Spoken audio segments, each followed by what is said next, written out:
Muchas gracias por la invitación. Como les mencionaron, vamos a hacerles una presentación sobre el tema de la nueva norma ISO 37001, que ha sido recientemente elaborada el año 2016. En octubre exactamente fue promulgada por la ISO y en el Perú ha sido adoptada en abril del año pasado, el 2017, y de hecho ya INACAL la ha publicado como una NTP, o sea, es una norma técnica peruana, ¿no?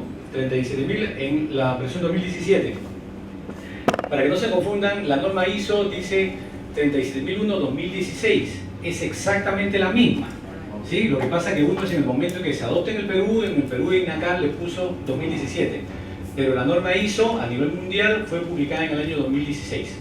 Pero ustedes ven, la norma es la misma, ¿no? Salvo que la norma ISO original sale publicada en inglés y después nosotros los países le hacemos la traducción respectiva. Pero ya es una NTP y el año pasado fue lanzada aquí en el Perú en INACAL, en un curso que también nosotros hicimos con nuestro presidente de Argentina, el señor Leopoldo Colombo, que fue el que dictó las conferencias.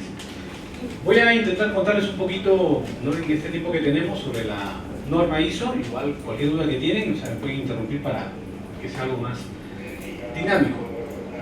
Entonces, ¿qué es la norma ISO 37001? Esta es una norma que va a establecer y definir algunos requisitos para prevenir. Es una primera palabra y quiero hacer énfasis en esta primera palabra. Hablamos de prevenir, ¿sí?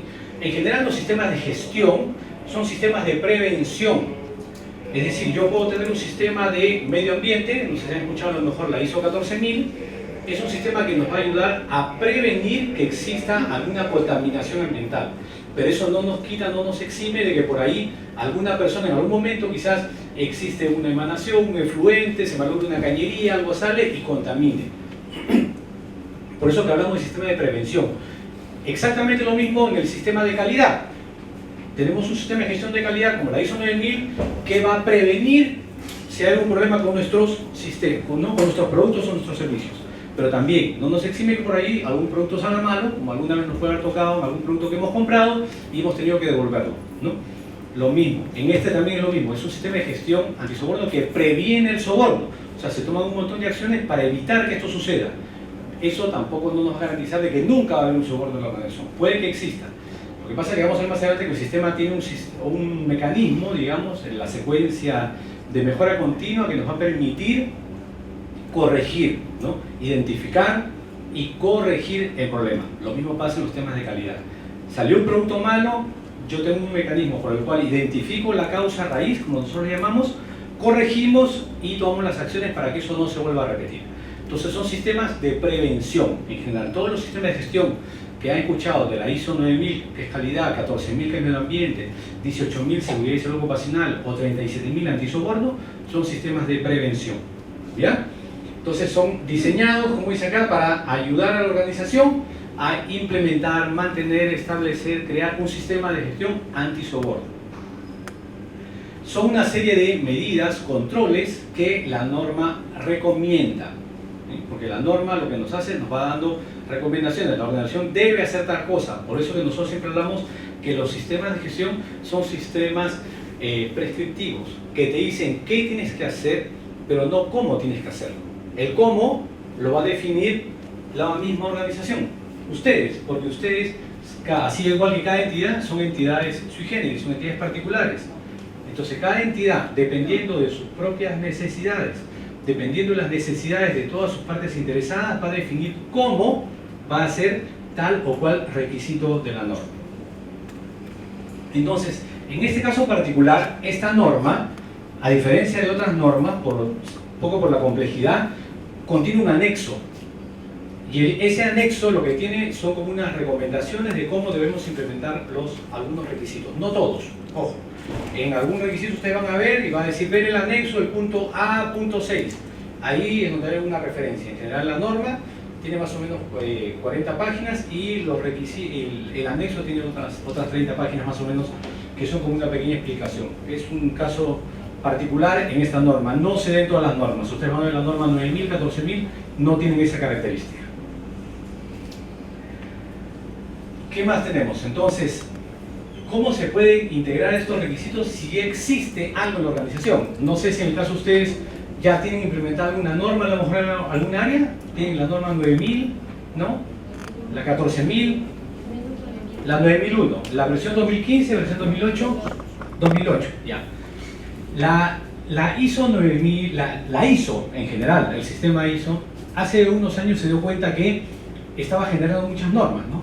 De hecho, ustedes hacen un repaso, antes del año 2000, en el mundo solamente existían 3 normas ISO de gestión, por llamarla, la ISO 9000 que es calidad, 14000 que es medio ambiente y la de seguridad y salud ocupacional conocida como la OSA 18000.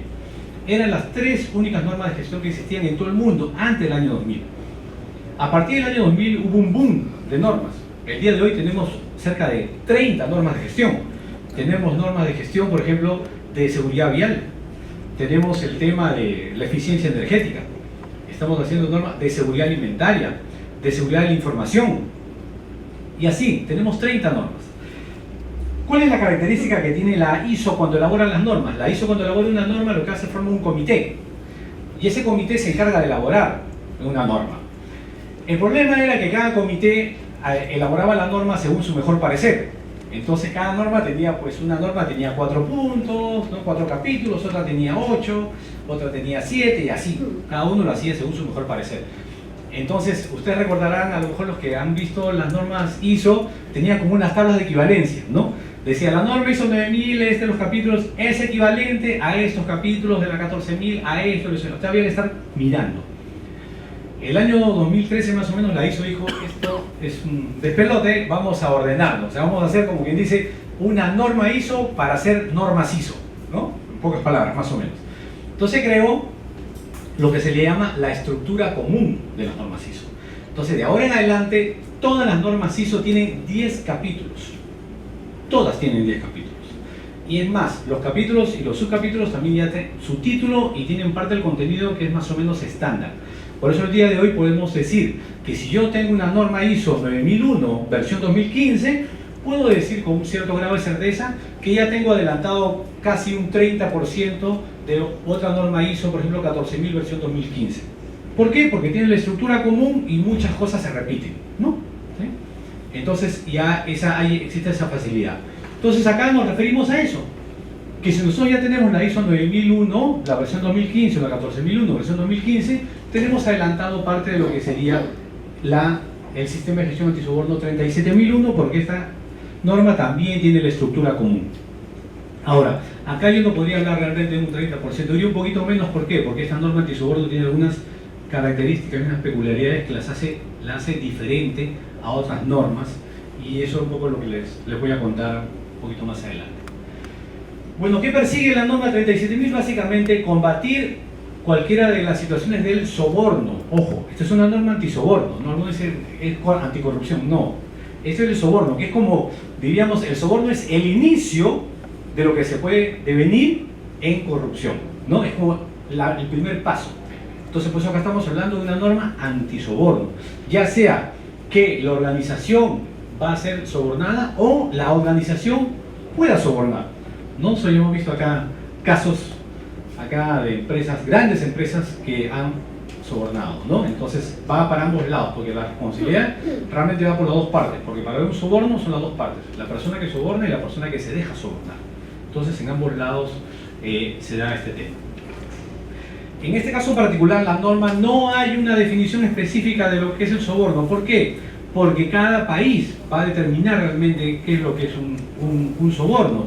En otros países le pueden decir la palabra cohecho, ¿no? Cohecho activo, cohecho pasivo, soborno pasivo. Hay un montón de terminología y en las leyes de cada país lo definen. Pero sí lo que tiene la norma acá son algunos lineamientos sobre cómo poder trabajar y qué poder hacer, ¿no? Vamos a ir un poquito más adelante, les voy a contar más o menos a grandes rasgos qué es lo que tiene y cómo se pueden trabajar esos controles que tiene la norma. ¿Qué nos va a pedir la norma?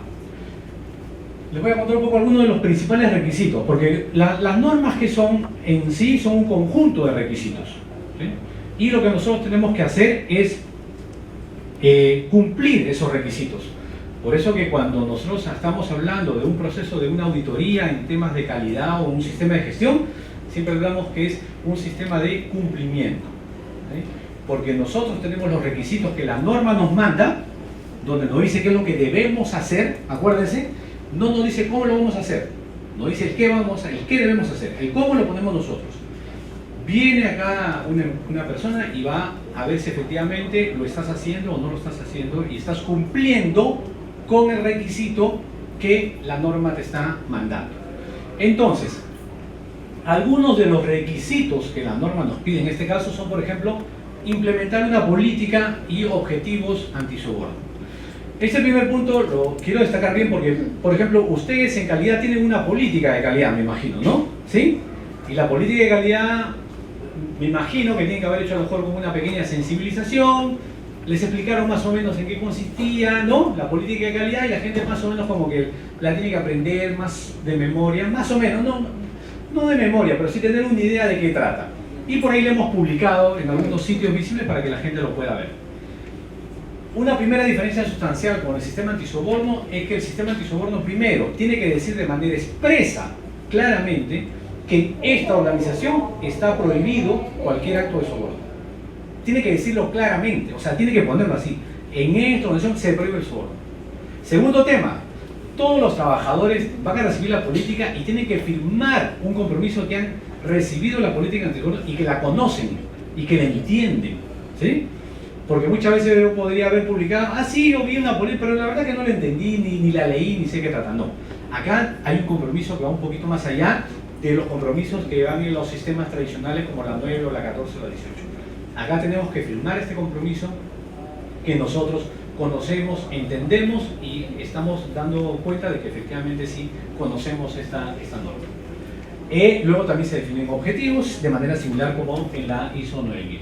Esta política antisoborno, este programa antisoborno tiene que ser comunicado, informado, no solamente a todos los trabajadores que están acá, sino también a todo lo que nosotros llamamos los socios de negocio, ¿no? Porque nosotros podríamos tener algunos socios, porque a lo mejor nosotros en nuestra organización a lo mejor tercerizamos alguno de los procesos, ¿no?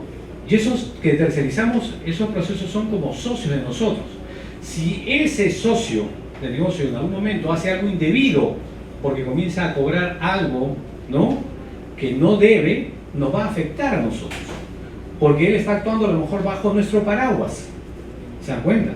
Entonces, esa entidad, esa organización, ese proveedor, ese consultor, ese asociado, tiene que estar consciente de cuáles son las políticas antisoborno de nuestra organización y tiene que estar de acuerdo con lo que nosotros estamos diciendo. Acá podemos tomar diferentes medidas, ¿no? Vamos a ver un poquito más adelante quizás, de ser necesario, de no querer compartir eso ahí, incluso llegar a retirarnos, ¿no? Dejar de trabajar con él, ¿no? Por ejemplo, eso en el caso ya famoso que tenemos acá en el Perú, de Odebrecht, con los socios que tenían, ¿no? Ellos eran socios de negocio, ¿sí? Y los señores de Odebrecht llegaron a sus socios y les dijeron, mira, acá tenemos que pagar unas cosas adicionales. Pero sin embargo los socios de negocio en ningún momento se opusieron, en ningún momento ni siquiera preguntaron, oye, ¿y por qué? ¿Y de dónde sale esto acá? ¿Y por qué tenemos que darle más dinero? Pero si esto es así, ¿y dónde está? ¿Y dónde dice? Si el contrato lo establece. Un montón de condiciones que quizás por ahí hubieran podido decir, no, un momentito, yo no acepto eso ahí, prefiero retirarme, ¿no?, de este negocio, voy a perder $1.000.000, ¿qué importa? Pero voy a estar tranquilo. ¿Se dan cuenta? Eso, podemos llegar a ese nivel. O, si fuera un caso ya donde no podemos hacer eso por diferentes circunstancias, pues podemos llegar a decir, bueno, un momentito, ya, yo sé que tengo que vivir contigo, tengo que trabajar contigo porque, no sé, pues me viene una orden de arriba, qué sé yo, etcétera, pero voy a poner controles. ¿Sí? Voy a poner controles para asegurarme de que en este proceso que está acá no pase nada raro. ¿Ya? Entonces, nosotros podemos llegar a manejar esos niveles, entre esa amplitud y rango. ¿De qué va a depender? Va a depender de nuestra organización, ¿no? De la cantidad de controles que queramos poner, que eso lo vamos a ver un poquito más adelante, ¿no?, la exigencia o la aversión al riesgo que nosotros podamos tener también en nuestra organización. Hay que tener una función de cumplimiento. En la ISO 9000 se tiene un representante de la dirección, ¿no?, que hace las veces del encargado, etc. Acá vamos a hablar de un oficial de cumplimiento, ¿no? Se va a nombrar un oficial de cumplimiento que tiene unas características, la norma lo establece. Entre ellas, la más importante quizás, es que tiene que ser independiente. Ese oficial de cumplimiento no puede estar sujeto a que lo manden, que lo dirijan, porque si no, evidentemente, si detecta en algún momento que el jefe es el que está haciendo algo malo, él no va a poder denunciarlo, ¿no? Entonces él tiene que tener una cierta independencia y cierta llegada a los altos niveles para poder presentar sus denuncias o sus informes. ¿Qué más nos pide la norma? Sensibilizar al personal. Acá hay mucho énfasis en la sensibilización del personal, en que el personal tome conciencia del tema del soborno. ¿Por qué? Porque, por ejemplo, cuando nosotros tenemos un tema de calidad, yo tengo un producto que sale mal, esto es visible. El producto salió mal, yo me di cuenta, mi usuario se dio cuenta, ¿no? Cuando contaminamos, hay una emanación, ¿no? Ya sale un fluido, un gas, cualquier cosa, nos damos cuenta. Cuando hay un accidente, alguien se resbala, alguien se cae, nos damos cuenta, son visibles. El tema del soborno es algo que no es visible, es algo que está escondido. Y muchas veces la gente que participa en estos procesos te va a decir, sí, yo voy a participar, voy a las reuniones, no hay problema, estoy ahí, me comprometo. Pero interiormente está diciendo, no, que esto fracase porque no me conviene, porque parte de lo que yo genero a lo mejor de mis ingresos vienen justamente por esos ingresos extras que tengo, entonces a mí no me conviene que esto vaya bien. Entonces eso no es visible, entonces la gente tiene que estar muy sensibilizada, tiene que entender claramente que esto va a ser bueno para toda la organización. Vamos a ver un poquito ahí en el tema de los beneficios, ¿no? Las nuevas versiones de las normas ISO han incorporado este concepto de riesgos, ¿no? Que ustedes ya antiguamente era lo que conocíamos a lo mejor como acciones preventivas, pero el día de hoy ya hay toda una corriente orientada al tema de los riesgos, ¿no? E incluso hay una norma ISO, hay un sistema ISO, la ISO 31000, que es gestión de riesgos. Entonces parte de ese sistema son los que se han incorporado en las diferentes normas. Pero cuando nosotros identificamos riesgos en las diferentes normas, son riesgos de esas normas. Yo tengo un tema de calidad, identifico riesgos para que pueden ocasionar que mi producto tenga una mala calidad. Son riesgos orientados a la calidad. Cuando yo hablo de los riesgos en un tema de seguridad y salud ocupacional, son los riesgos que pueden ocasionar de que tengamos algún accidente, ¿no? ¿Sí? Entonces, de esa manera yo voy identificando riesgos adecuados a cada sistema de gestión. En este caso vamos a tener que identificar riesgos de soborno, donde pueden estar justamente esos puntos calientes donde se pueden generar los sobornos y tenemos que calificarlo. Y luego voy a mostrar una tablita más o menos a modo de ejemplo, pero se puede hacer de una manera muy sencilla, realmente con una matriz de 5x5, donde se puede identificar, lo importante es identificarlo. Y lo segundo, no solamente es identificar eso ahí, sino, y quizás más importante que identificar, es qué acciones vamos a tomar para evitar que eso suceda. ¿Sí? Yo identifiqué riesgos de soborno en, no sé, un área de compras, por decirlo, ¿no? Entonces, que es la más típica, ¿no? Compras porque, mira, hay más riesgo, etc. Muy bien, entonces, ¿qué controles hago? ¿Qué controles estoy tomando para evitar que eso suceda? Entonces yo puedo comenzar a hacer planes. El plan es, en pocas palabras, qué se va a hacer, cómo se va a hacer, quién lo va a hacer, dónde lo va a hacer, cuándo lo va a hacer, etc. No es un plan. Entonces comienzo a definir, ¿no? Y puedo comenzar a tomar ideas. Mira, esta decisión que es muy importante, la vamos a dividir entre dos personas, ¿no? Esta persona decide la parte A, esta persona decide la parte B y luego con el jefe toman una decisión. No sé. Cosas que se pueden comenzar a crear. La norma te da algunas recomendaciones, algunas ideas de cómo hacer, como la que estoy mencionando, ¿no? Dividir algunas funciones en dos, etc. Entonces, ese tipo de cositas son las que nosotros tenemos que trabajar. No solamente identificar el riesgo, sino hacer planes para evitar que eso suceda. Y por supuesto, verificar que efectivamente nuestro plan está dando resultado. Porque si nos damos cuenta que igual se nos siguen escapando las tortugas, algo mal estamos haciendo. Tenemos que revisar ese plan, corregirlo y ajustarlo hasta que efectivamente las cosas funcionen adecuadamente. La norma habla de que tiene que ser razonable y proporcional.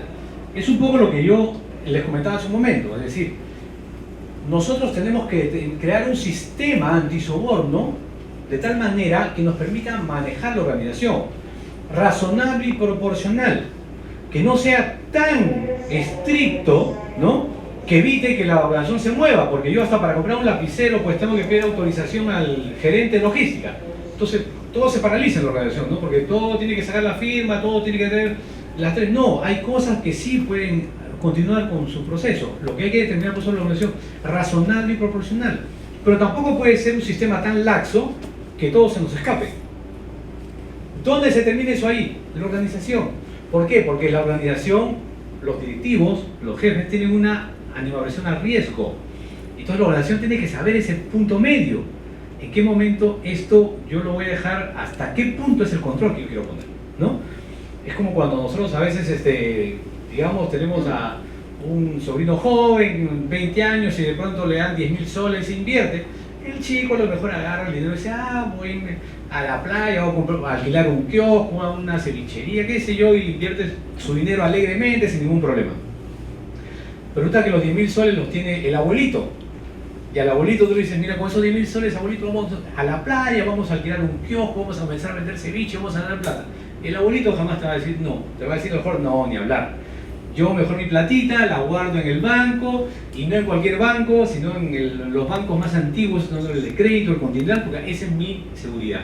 Entonces esa persona tiene una animación al riesgo diferente al joven.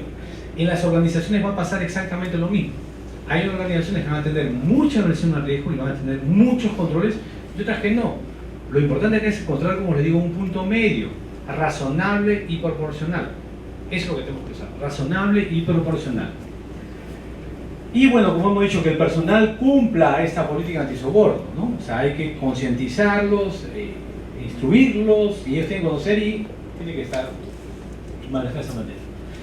Otro punto, y esto lo habla la norma específicamente en el capítulo 8, el tema de los regalos, por ejemplo.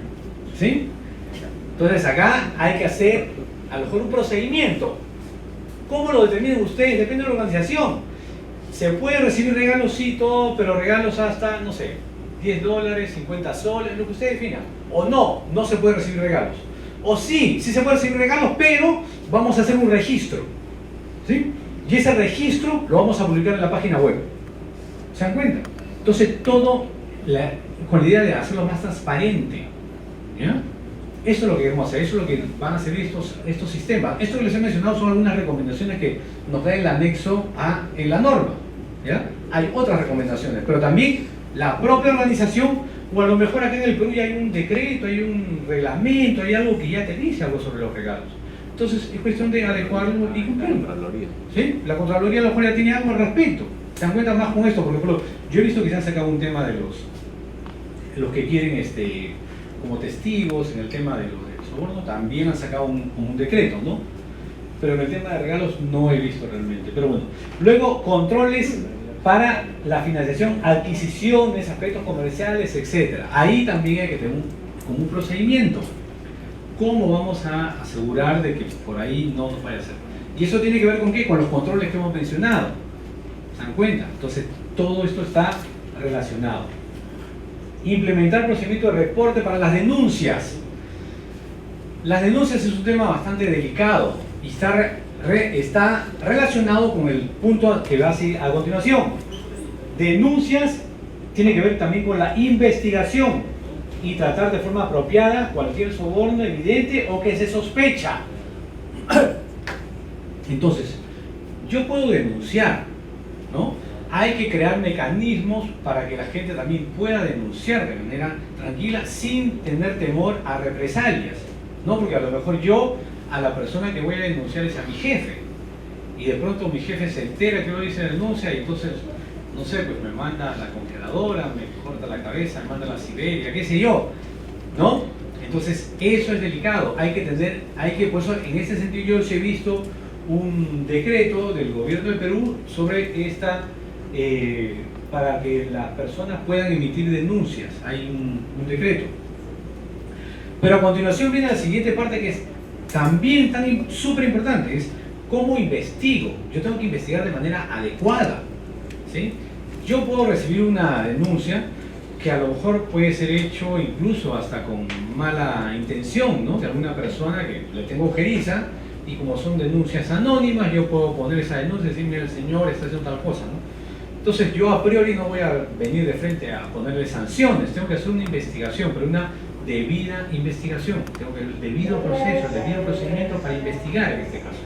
Entonces hay que crear estos mecanismos para que se puedan también investigar esas denuncias al interior de las organizaciones. Hay que crear procedimientos, mecanismos, controles, ¿ya? Entonces estas cositas son las que tenemos que comenzar a trabajar.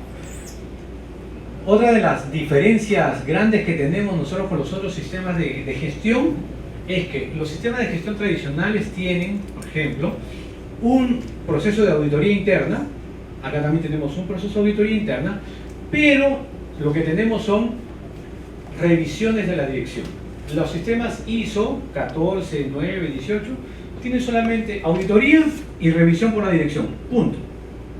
Acá no. Acá vamos a tener una auditoría y vamos a tener 3 revisiones.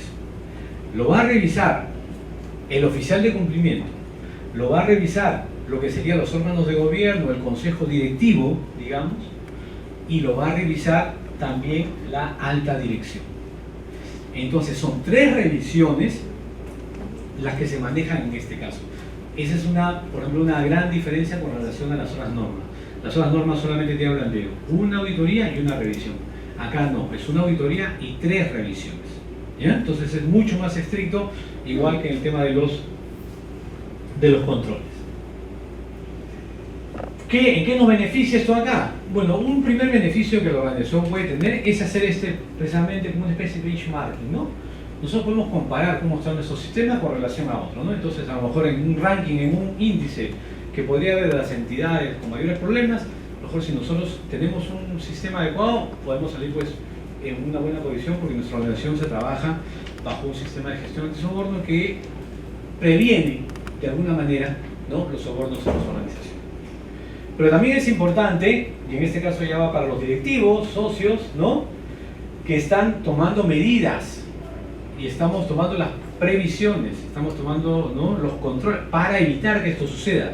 Y en el caso hipotético de que esto podría llegar a algún juzgado, a algún tribunal, esto puede servir como una especie de descargo, porque nosotros hemos tomado medidas, nosotros hemos hecho los controles, hemos tomado eso ahí, y por ahí efectivamente algo se puede haber escapado, pero puede servir como un descargo en el Poder Judicial, ¿ya? Entonces todo eso ahí son los beneficios que nosotros podríamos tener en la organización.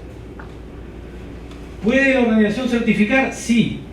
Esta norma es una norma certificable, porque hay algunas normas que no son certificables, no sé si saben, pero bueno, por ejemplo la norma ISO 26000, que es el tema de responsabilidad social, es una norma que no es certificable, es una guía, ¿sí?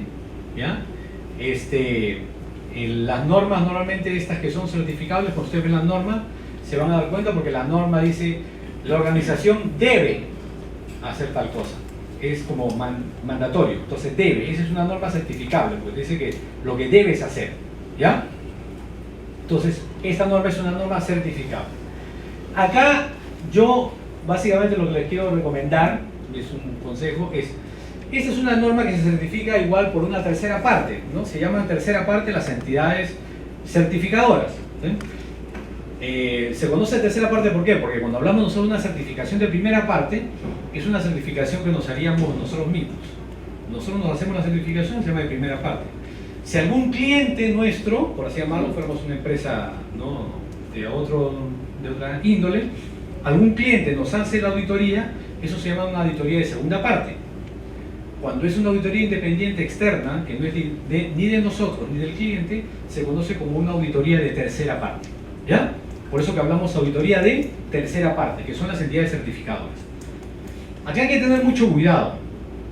¿Por qué? Porque las entidades certificadoras en el mundo están también acreditadas.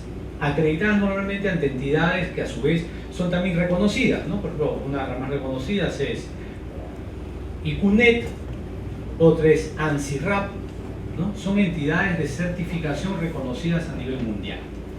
Muy bien, uno puede tener una certificación de ese reconocimiento a nivel mundial, pero también es bueno que esa entidad certificadora, cuando venga al Perú, también sea reconocida por una entidad nacional. ¿Quién es la entidad nacional en este caso encargada de acreditar a estas entidades certificadoras? INACAL. ¿Sí? INACAL tiene un área de acreditaciones. Entonces, es bueno que si nosotros vamos a implementar una norma, por ejemplo 37.000, sobre todo una norma ISO 37.000, busquemos una entidad certificadora que también esté acreditada en INACAL. ¿Sí? Que no solamente tenga las acreditaciones internacionales, sino también que esté acreditada ante INACAL, que sea reconocida también acá en el Perú. ¿Ya? Porque por ahí nos puede llegar una entidad certificadora, porque desgraciadamente en este tema de los temas antisoborno han aparecido últimamente muchas entidades y muchas entidades certificadoras que no están en los sistemas tradicionales, ¿no? Que no existe, que no están en la ISO 9000, 14000, 18000, que son las certificadoras conocidas acá en el Perú, sino han llegado pues certificadoras de otras partes del mundo, que uno entra pues a su web y es una web así nada más, una pantalla, y que están oficinas pues no sé, pues en la India, alguna en México, pero no tienen ningún tipo de acreditación que las respalde. Entonces hay que tener mucho cuidado con eso ahí. Siempre una entidad certificadora debería tener algún respaldo de alguna entidad acreditadora reconocida, ¿no? Y además estar registrada, en este caso acreditada ante INACAL. INACAL tiene una dirección de acreditación, tiene direcciones de normalización, de acreditación y de metrología. Entonces esa división de acreditación debería recibir a todas estas entidades, ¿no? Entonces ahí es lo que es importante ese tema. Brevemente, solamente lo de la norma, como ya les había comentado al inicio, se comenzó en el año 2013, pero se publicó en octubre del año 2016. Es una norma que participaron diferentes países, como todas las normas ISO. Las normas ISO lo que son es una especie de compendio de mejores prácticas o experiencias de diferentes expertos del mundo, ¿no? Es decir, por ejemplo, nosotros en el Perú tenemos representantes ante algunos comités, no ante todos. Por ejemplo, el comité ISO el 9000, que es el más común, el Perú sí tiene representantes y tenemos voz y tenemos voto. Pero en otras normas no tenemos representantes. ¿Ya? Por ejemplo, en esta norma, la ISO 37000, el Perú no tiene ningún representante ante los comités ISO. ¿Ya? En este caso sí, nosotros a través de la empresa Quara, nuestro director de Argentina es miembro del comité que elaboró la norma.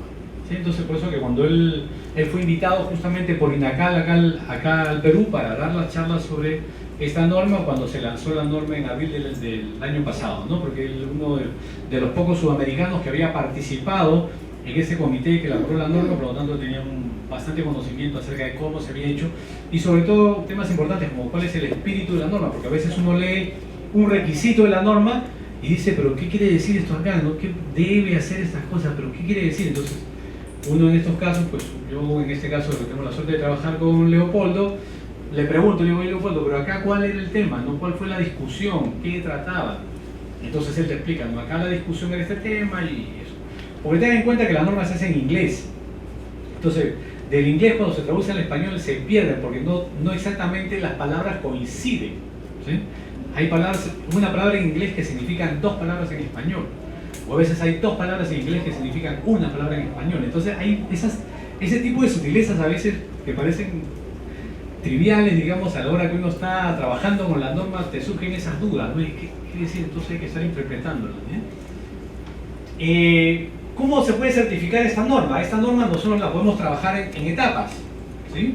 Una primera etapa que nos parece a nosotros importante es determinar, justamente hacer como una línea base para determinar exactamente qué controles ya tienen en la organización, porque a lo mejor las organizaciones ya tienen algunos controles, ¿no? Ya vienen trabajando alguna cosa, no es que estemos en cero, algo ya tenemos. Y sobre esa base determinar el alcance del sistema. Y acá otra acotación.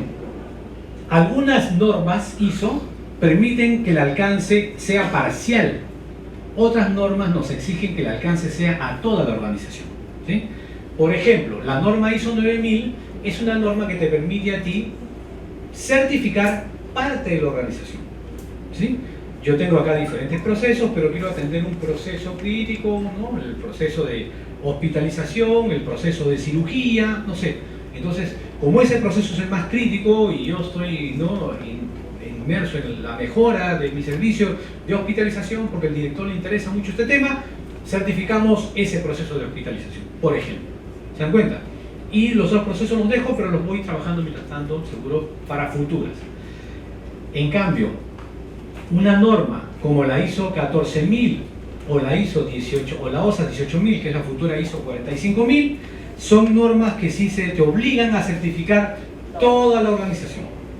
Yo no puedo certificar parte de, porque yo no puedo decir, sí, yo cuido el medio ambiente, pero solamente en este proceso de hospitalización. En este proceso de acá, no importa que contamine. No, eso no se puede hacer.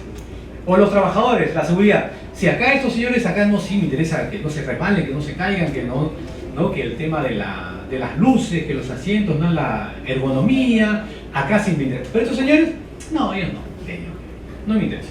No, eso no se puede hacer.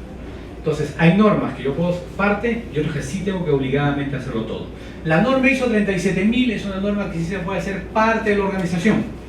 Es un tema, todavía es una norma, ese es uno de los puntos que nosotros estamos conversando incluso con las empresas certificadoras, porque la norma lo dice de manera expresa en el capítulo 1, donde dice que puede servir toda la organización o parte de la organización, ¿ya? Dice acá, los requisitos de este documento son genéricos y se pretende que sean aplicables a todas las organizaciones, y entre paréntesis dice o partes de una organización, ¿ya? Entonces acá lo está mencionando claramente. El tema es el siguiente, que nosotros, dado que esto, desde un punto de vista de soborno, hay que hacer un análisis de los riesgos, entonces tampoco no sería válido certificar a lo mejor algún proceso meses partes, por decir algo, ¿no? Porque sabemos a priori que meses partes no va a tener ningún problema. Entonces, sí tiene que tener algún sustento de por qué estás trabajando tal o cual proceso, y eso se determina ¿cómo? Con el tema del mapa de los riesgos, ¿no? Entonces nosotros tenemos un sustento porque tenemos un mapa de riesgos donde hemos determinado que efectivamente tenemos riesgos en todas estas zonas, pero por un tema a lo mejor de presupuesto, un tema de que tenemos este proceso más avanzado, vamos a comenzar a trabajar con este proceso.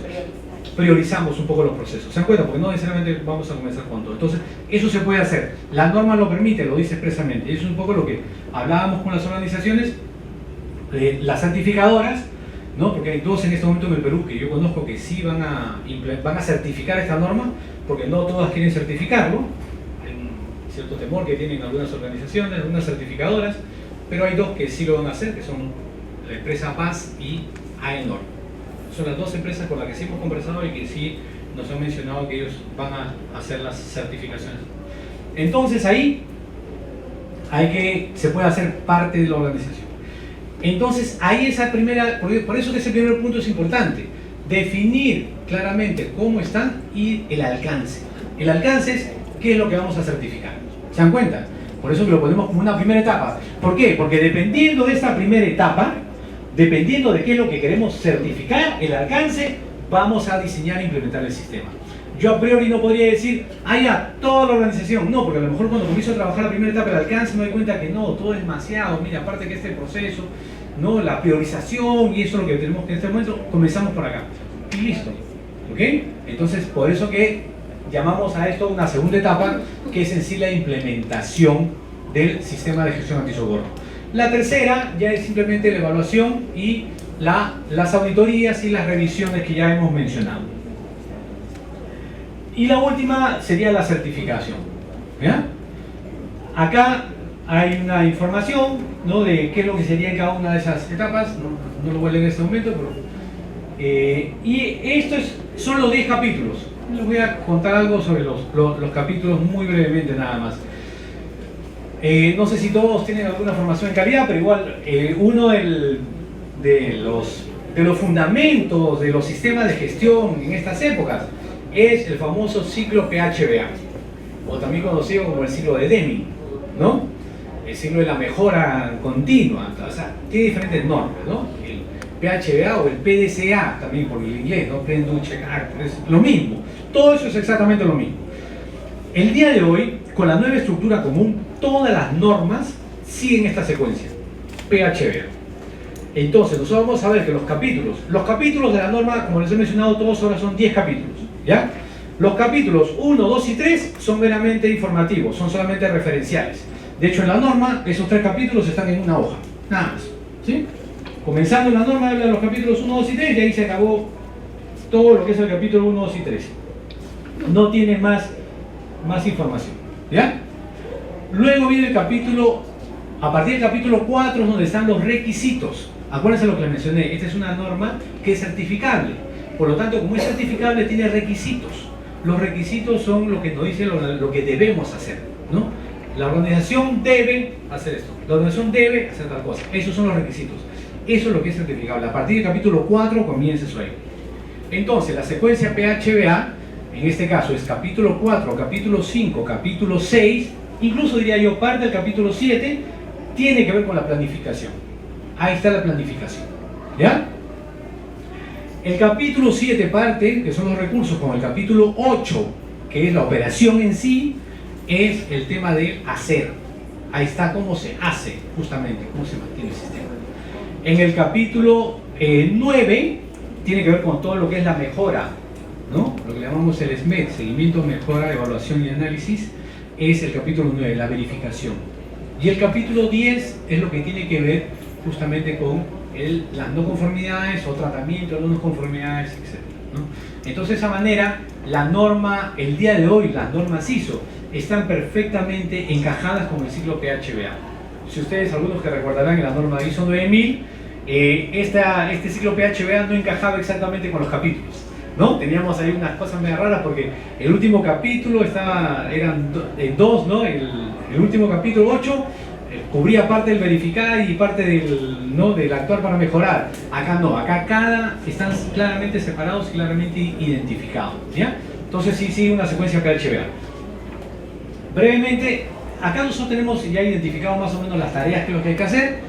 Esto es lo que tiene la norma. Acá hay una diferencia, por ejemplo, sustancial con respecto a las normas tradicionales.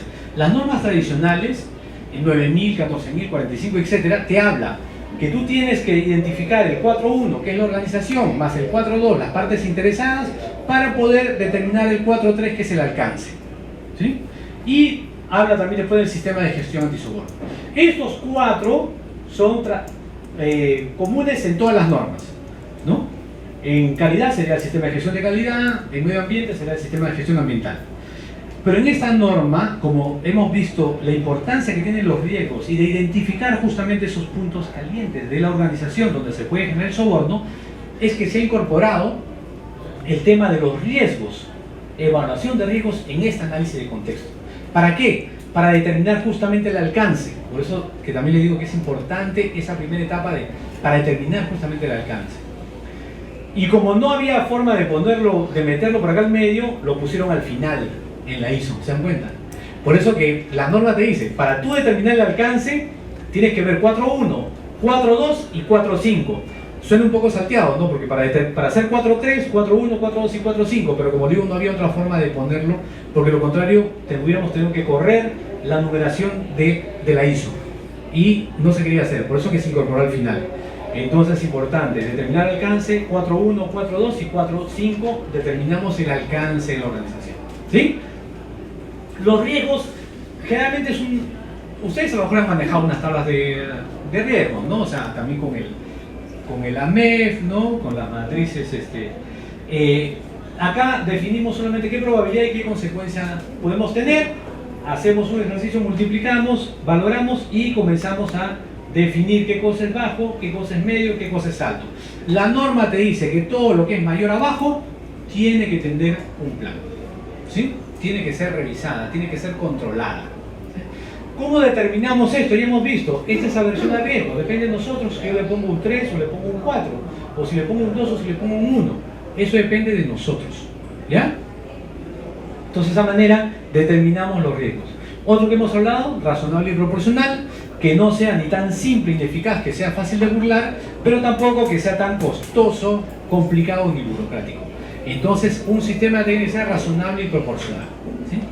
La segunda etapa que hablamos era el tema de la implementación. Acá vamos a ver básicamente el capítulo 7, habla de los recursos, de las competencias de las personas, similar a la ISO, pero ya no solamente hablamos de las competencias desde el punto de vista de la educación, de la experiencia y de las habilidades y de la formación, sino también llevamos un poquito más allá, porque cuando hablamos de temas antisoborno, a lo mejor tendríamos que ver un poquito también algunos otros temas de las personas, ¿no? Como por ejemplo no sé si tienen algunas denuncias, ¿no? O sea, a lo mejor, claro, cómo ha llegado, denuncias penales, denuncias judiciales, etcétera, que deberíamos tener nosotros algún tipo de controles, ¿no? Toma de conciencia, la comunicación también es importante, y acá se le da mucha importancia por algo que parece simple. ¿Por qué? Porque digamos que llegado el caso sucede un problema de soborno en la organización.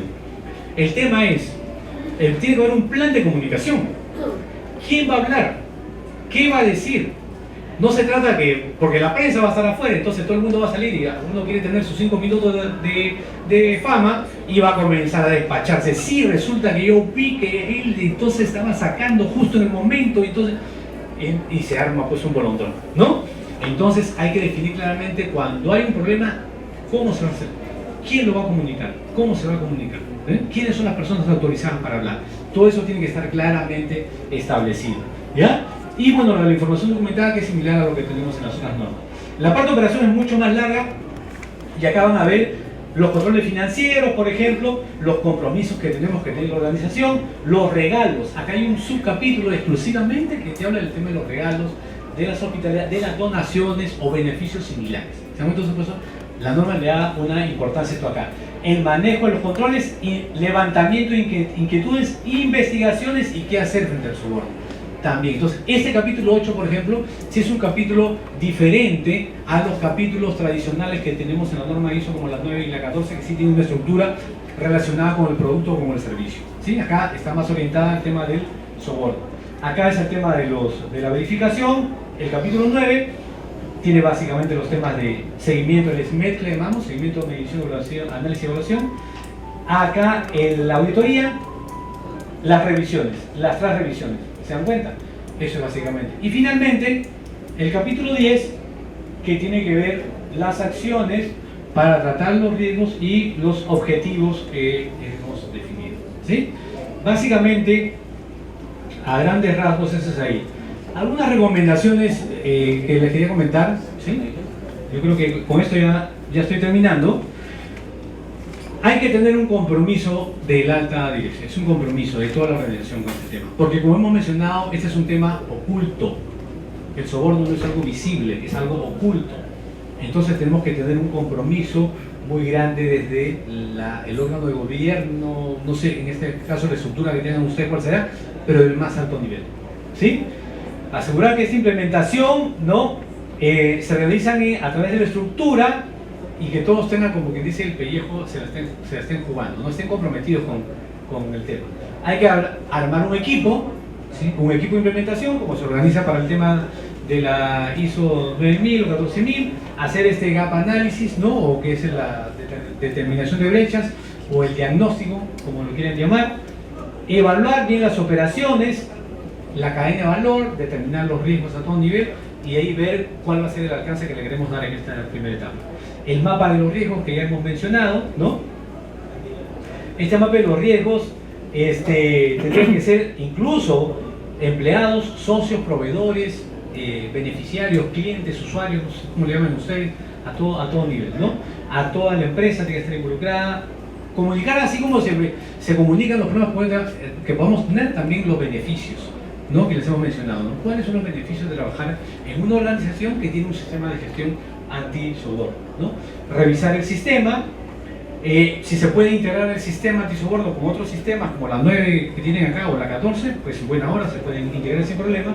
Bueno, este es cuando es una empresa pequeña, que no es el caso, creo que diríamos, ¿no? Bueno, esto lo ven nosotros, ya básicamente desde el 2012 estamos aquí en Perú, pero ya por ahí ya nos pueden encontrar también en la página web.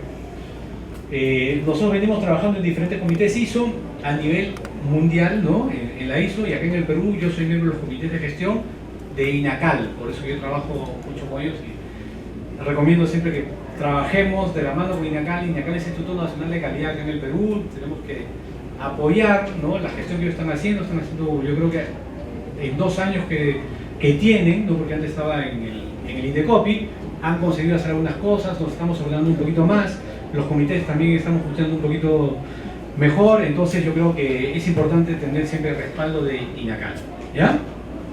Básicamente es eso lo que les quería comentar. Ahí tienen mi correo, creo que no sé bien el tema, pero igual a sus órdenes para cualquier consulta que quieran realizar.